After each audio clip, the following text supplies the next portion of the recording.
안녕하세요. 삼성 가족 여러분. 아침에는 비가 왔습니다. 비 설거지 했고요. 이제 비가 그만 왔으면 하죠. 네, 그만 왔으면 합니다.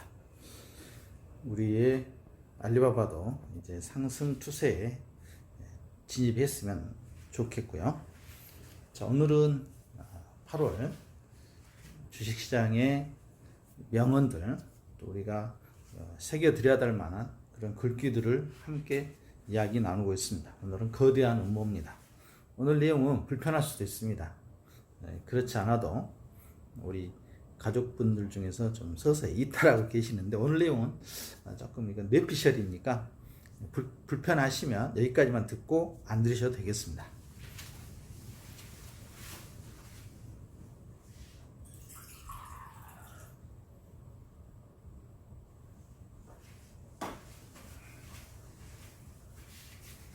안녕하세요.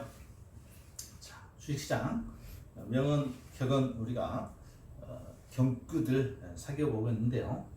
오늘은 거대한 음모입니다. 방금 전에 말씀드렸듯이 불편할 수도 있습니다. 이건 뇌피셜이니까 주식시장이라든가 투자시장에서 끊임없이 떠돌고 있는, 그래서 불편하시면 내용을 여기까지만 들으시고 듣지 않았으면 좋겠습니다. 뇌피셜이라는 게 정확한 근거도 없고 또 막연한 추론일 수도 있는데, 되게 이제 음모론 같은 경우는 한번 확산이 시작하면 걷잡을 수 없어지죠. 그런데 이제 우리 주식시장에서 이제 이런 음모론이 있습니다.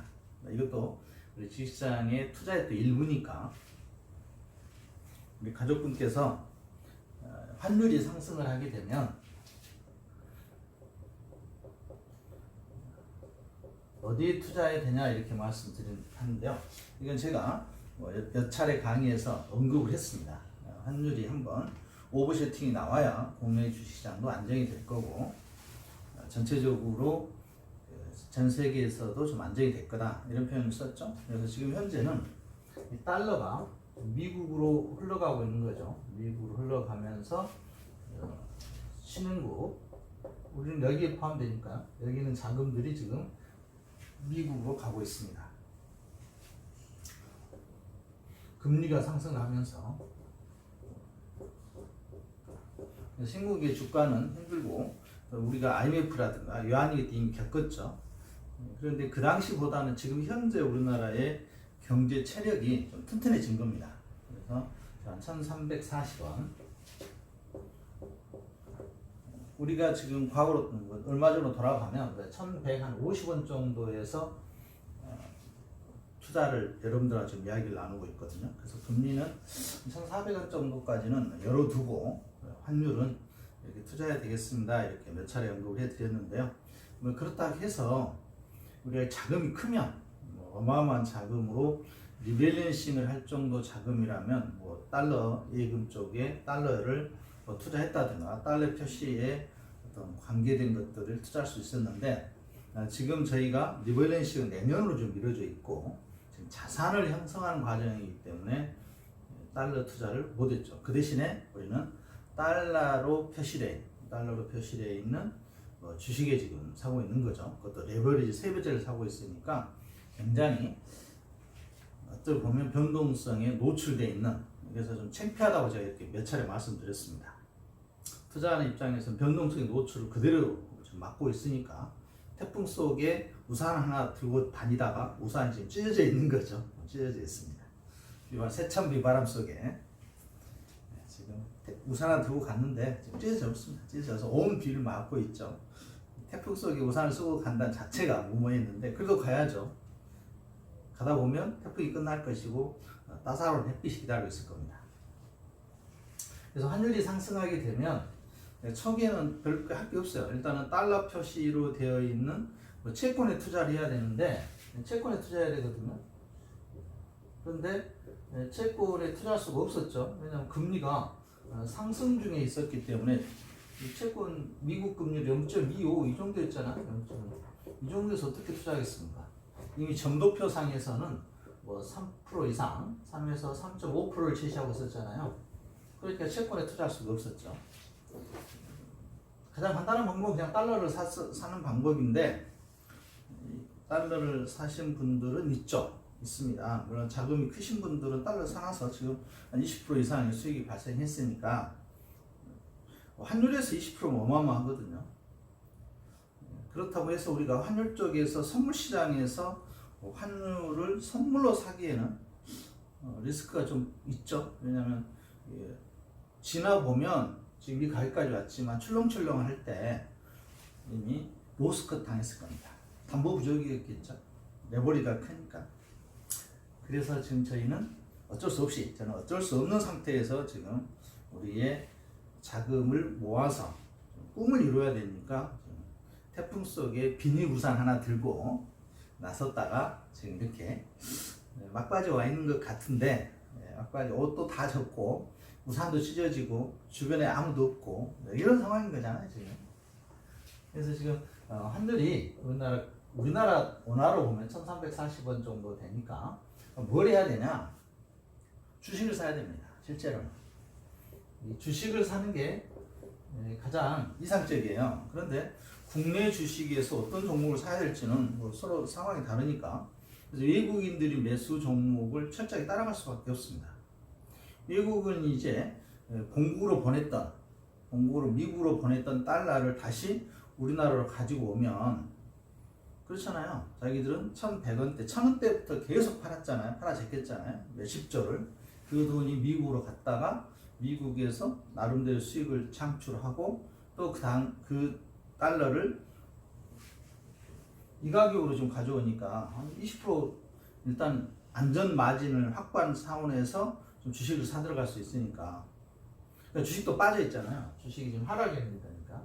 물론 몇몇 종목 요즘 유행하는 태조 이방원이라고 하죠. 태조 이방원. 처음에 뭔 말인가 했어요. 요즘 태조 이방원이 인기가잖아요. 태종이잖아요. 그러니까 태조는 이성계고 태종은 이방원인데, 태양광, 조선, LPG. 그래서 지금 현대중공업 같은 경우가 조선업이 힘들었잖아요. 그런데 지금 전쟁 이후에 다시 LNG선을 LPG선 가스 날라야 되니까 또 많이 수주해서 상승하고 있고, 태양광은 앞으로 러시아의 전쟁이 끝나더라도 이 태양광에 대한 투자는 멈출 수가 없는 거죠. 그래서 국내 태양광의 대표 주자인 하나솔루션이라든가 이런 것들이 지금 이런 종목들을 중심으로 좀 움직이고 있고요. 그래서 태양광은 미국도 투자하고 유럽도 투자하고 중국도 투자하고 이런 상황이죠. 이쪽에 레버리지 상품 있으면 한번 투자해 보려고 하는데 안 보이더라고요. 계속 찾아봤죠. 러그인가요? 그 수소 쪽이더라고요. 그래서 3배짜리가 영국에 상장돼 있는데, 재생에너지는 맞는데 태양광을 ETF 현계 혹시 있으면 댓글 달아주시기 바랍니다. 전 나름대로 찾아봤는데, 몇 달 동안 찾아봤는데 못 찾았어요. 저는 3배짜리 이야기 몇 번 했는데, 뭐 있으면은 하나 편입을 해도, 이건 투자 금액이 얼마나 크지 않습니까? 유럽도 크고 투자 금액이, 미국도 크고 중국도 크고, 이 세 개를 전부 글로벌 ETF에 이런 종목들 편입한 게 있다면 나빠 보지는 않습니다. 조선은 제가 잘 모르겠고요. 중후장대한 산업은 어느 순간 여러 가지 요인들이 있잖아요. 달러라든가 기타 등등 해서 계약 당시보다 달러가 상승해 버리면 환율 때문에 손해가 본다. 이런 내용도 있으니까 실제로 그렇습니다. 2차 전지도 향후에 갈 수밖에 없죠. 결국은 이쪽과 연결되니까 2차 전지가 대세인 건 사실인데, 과연 국내 기업들이 글로벌 시장에서 시장의 장악력이 과연 삼성전자처럼 나타날 것이냐, 이것은 이제 다른 문제겠죠. 그 다음에 이제 전쟁 터지니까 이제 국내의 방산업체, 한국 기술인가요? 공항? 사천에 있는 카인가요? 이쪽이 이제 방산업체가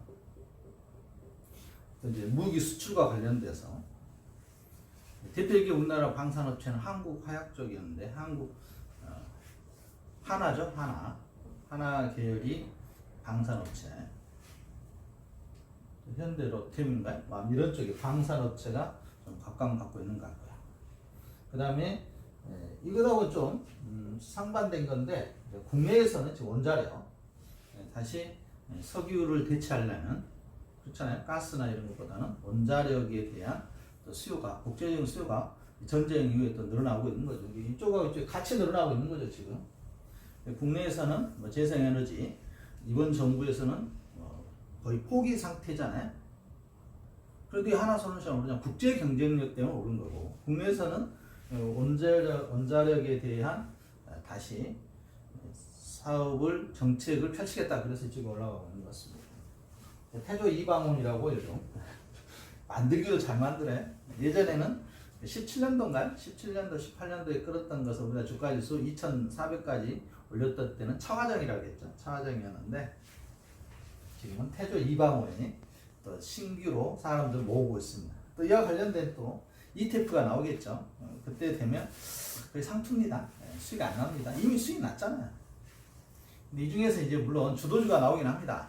어떤 주도주가 10배, 20배 정도가 나오는 종목이 있는데 그것은 어떤 종목인지 각자의 또 뇌피셜이잖아요.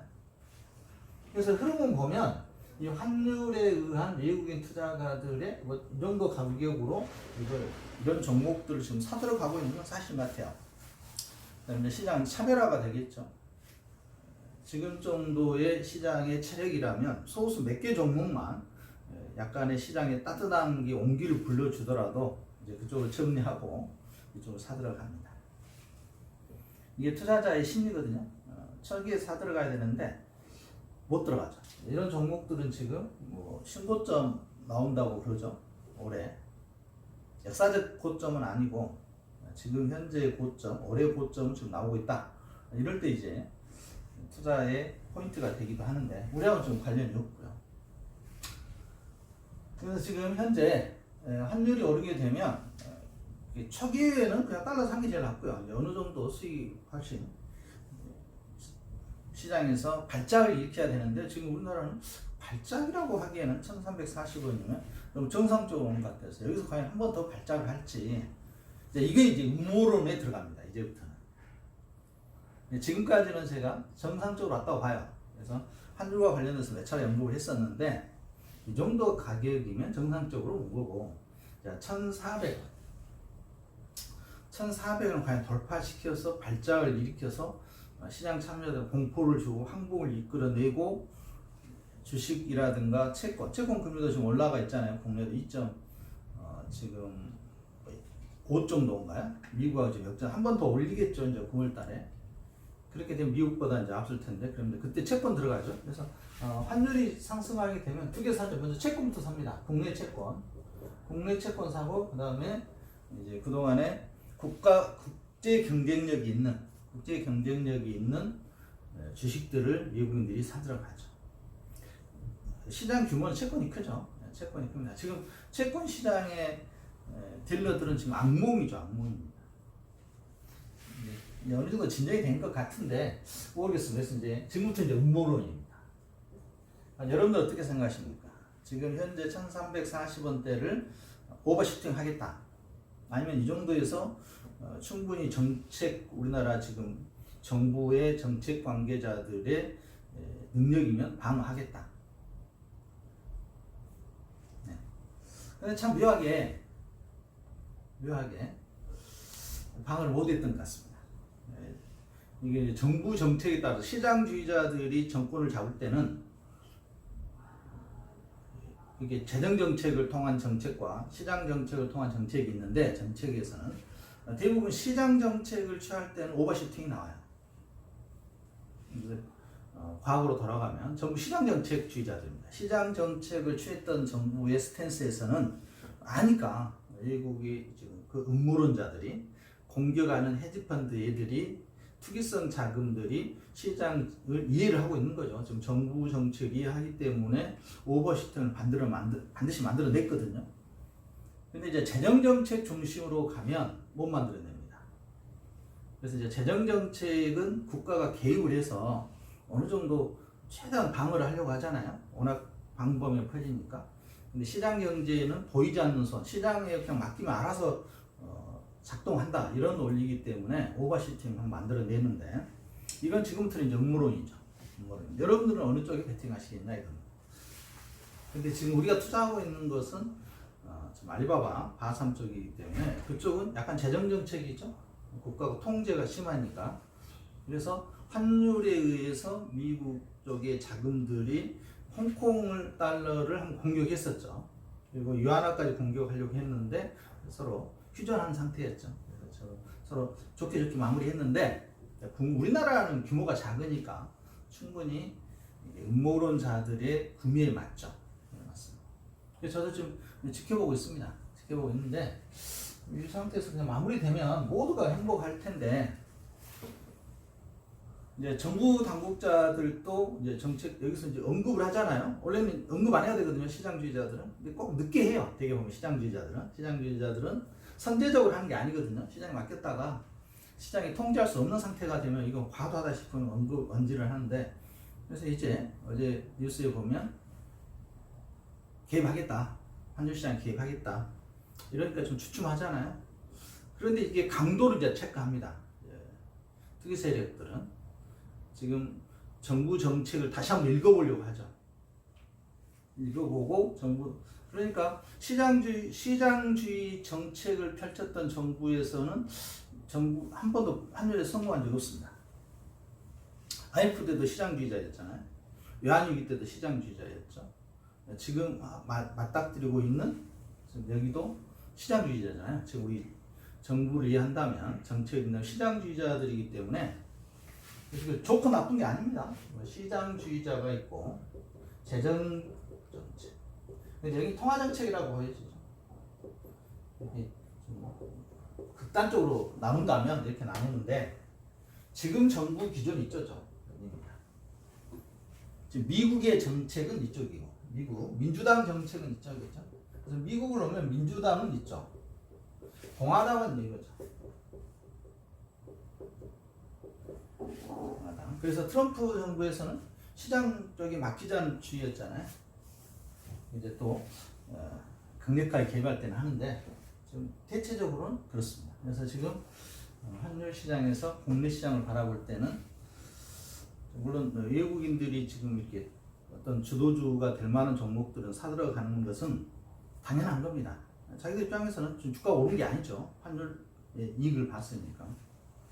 그래서 환율 시장 한번 요동을 치기 시작하면 팔아제끼죠. 일단 신흥국 시장에서 팔아제껴서 미국에 달러에 투자했다가 거기서 수익을 충분히 발생한 후에 다시 달러가 고평가되어 있을 때 그 달러를 가지고 신흥국에 와서 엄청 저렴해진 자산시장에서 사들어가기 시작합니다.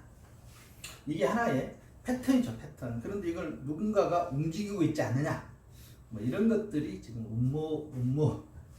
음모라긴 좀 그런데 아무튼 이게 패턴입니다. 패턴. 이 소용돌이 한번 휩쓸리게 되면 포지션을 잘못 잡으면 자산을 손실이 많죠. 그래서 누군가는 해요. 누군가는 하는 건데 그 누군가가 명확하게 밝혀지는 건 아니니까.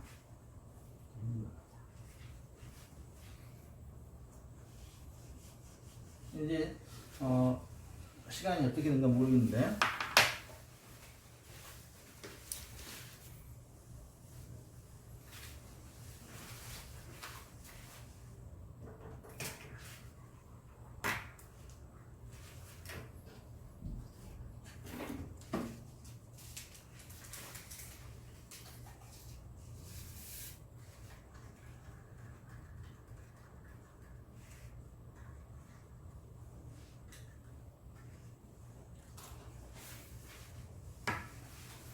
이제 우리가 동일한 맥락에서 국내는 이렇고요.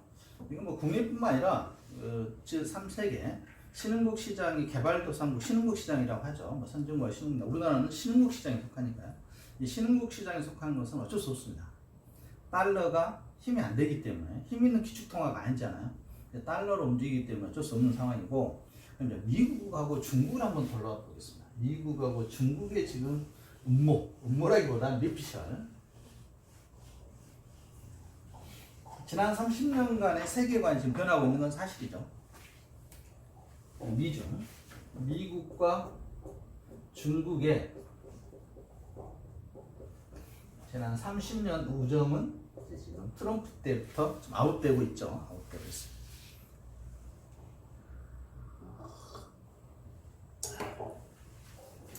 등소평이 유언으로 미국어가 맞짱 뜨지 마라. 당분간은 그랬잖아요. 그런데 이제 시진핑이 어떤 자신감인지 모르겠지만 지금 맞짱 뜨고 있는 거잖아요. 등소평은 은인자중, 참고 참는 전형적인 우리가 중국의 이제 대표적인 게 한족. 근데 한족이 중국 역사에서 그 나라를 만들어서 순수 한족이 지배했던 체제는 그렇게 많지는 않습니다. 가장 대표적인 게 당나라죠. 당나라가 한족이었나요? 한족. 또 어디가 있나요? 갑자기 생각이 안 나네.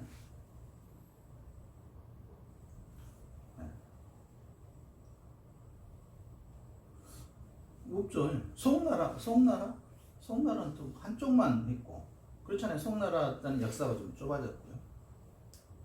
온나라는 아니죠. 온나라 청나라도 아니고 온청 아니고 명하명. 그래서 명나라와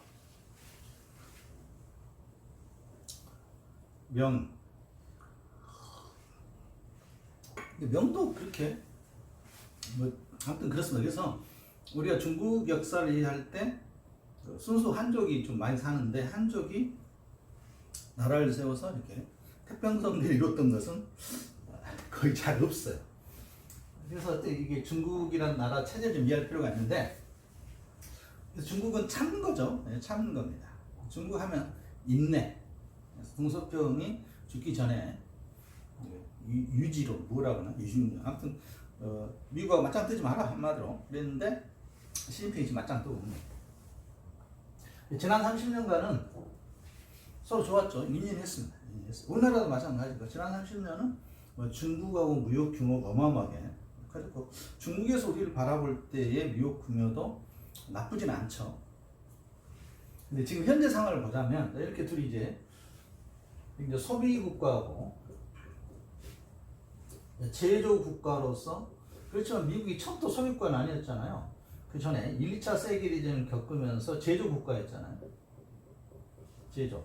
그래서 전 세계 수출했죠. 수출하던 것이 이제 시간이 지나면서 이제 소비 국가로 그 많은 돈들을 벌어서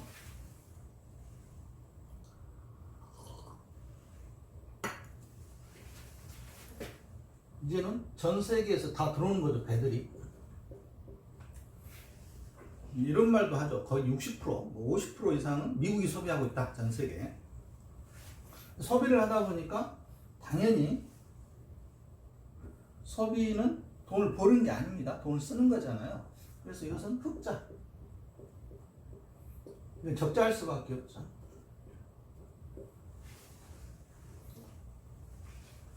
적자 규모인데 이게 그러나 달러가 있기 때문에 기축통화가 있기 때문에 달러 가치 하락을 유도해서 이 적자를 메웠죠. 달러 가치 지금 그렇잖아요. 지금 저희가 벌써 어마어마하게 손실이잖아요.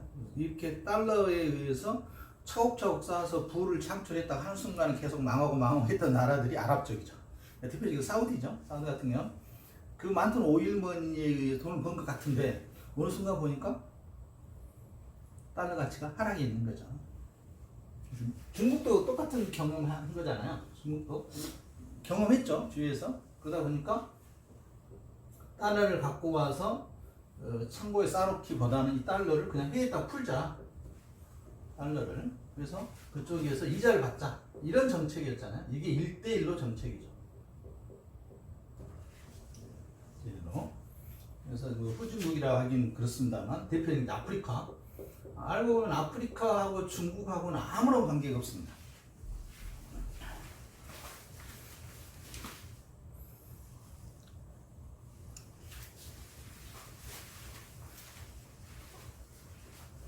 한나라인 거예요? 한나라. 누구죠? 그 대규모 선단이 장화인가요? 한나라 때 장화가 대규모로 선단 이끌고 아프리카 잠깐 북부 이쪽 도는 거 이게 다잖아요. 그래서 아무런 관련이 없는데 중국이 그동안에 이제 아랍 쪽에 미국과의 관계를 검토한 후에 똑똑해요 중국. 그러니까 몇천 년을 이어왔겠죠. 달러를 중국에서 벌어와도 이걸 은행에 쌓아놓으면 휴지된다. 그러니까 쌓기 전에 중국으로 가져올 게 아니라 바로 이렇게 투자를 하자. 이게 중국 1대1로 정책입니다. 핵심을 보면 그래서 이제 대표적인 이제 중국하고 아무 관계도 없던 아프리카에 도로 깔아주고 뭐 어떻게 투자를 해준 거죠. 투자.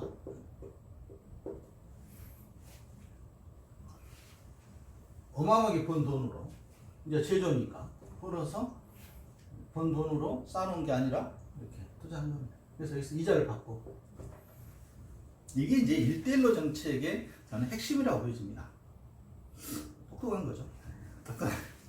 그리고 또 이제 뭐 중국이 그렇다고 달러가 없냐? 그것도 아니잖아요. 달러는 충분히 쌓고 이런 식으로 아프리카라든가 뭐 동남아라든가 어찌됐든 그 중국이 진출하고자 하는 나라 지도에서 쭉쭉쭉 해서 투자 계속 해주고 이게 투자를 받은 쪽에서는 좋겠죠. 하여튼 경제가 돌아가는 거니까. 이런 상황에서 지금 이제 맞닥뜨린 게 지금의 미중 패권 전쟁입니다.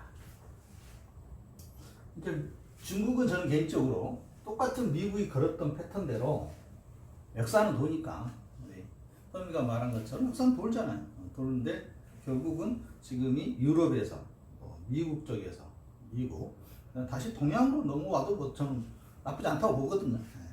그러면 중국이죠. 중국인데 중국이 지금 제조 국가였는데 이제는 중국이 소비를 하기 시작하는 거죠. 소비.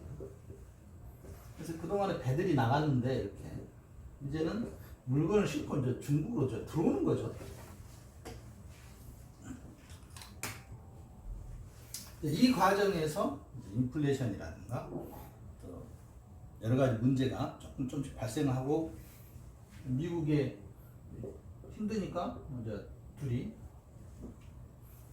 경제 전쟁을 치르고 있던 와중에 이번에 러시아하고 우크라이나 전쟁이 터진 거죠. 미국은 더 힘들어진 거죠. 인플레이션. 돈은 풀었는데 달러 찍으면 되잖아요. 버냉키가 말한 것처럼 헬리콥터에서 뿌리는 정도로 찍어내면 돼요. 네, 미국 기축통화니까. 그게 못마땅했던 게 중국하고 이제 뭐 일부 국가들이었는데 맞짱 못 뜨잖아요. 맞짱 못 뜨는데 중국이 유한화로 기축통화 만들겠다 이렇게 또 나서고 러시아는 지금 대금을 루블화로만 받겠다 뭐 이런 거잖아요. 서로 자국의 화폐 가치를 높이기 위한 정책인데 자 좋습니다. 자 중국이 자본주의 체제에 들어와서 뭐 제조로는 이제 뭐 중국이 전 세계 공장이었던 것은 확실히 해요. 이제 미국하고 지금 둘이 붙었는데 음모론 쪽에서 보겠습니다.